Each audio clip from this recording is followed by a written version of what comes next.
Hi everyone, this is Adam Goldberg, co-founder and chief innovation officer at ClearSaleing. This is the second entry in our video blog series, and today we're going to talk about how you can use display advertising to lower your overall cost per acquisition.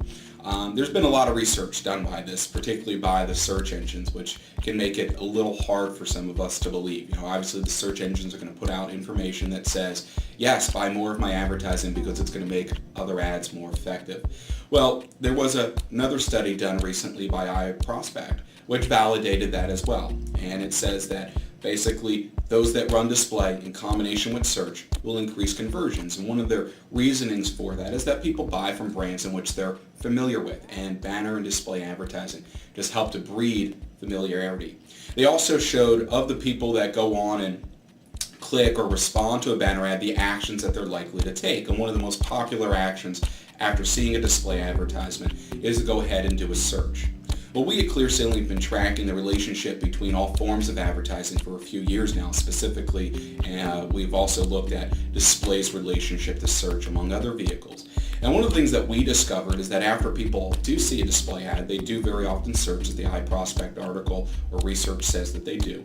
And when we study the types of search they do, we find something very interesting. We find that very often they do branded searches. In fact, it's upwards of 50% for some of our clients that the search that immediately follows exposure to a brand or display ad is for their company name, a branded term.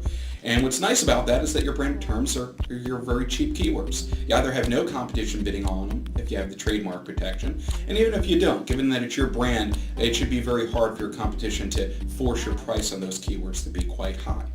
So we took a look at two clients of ours that are in the insurance vertical, one that's not running display and one that is. And we took a look at, of the conversions they get, typically how much money are they spending on advertising to get that conversion to occur.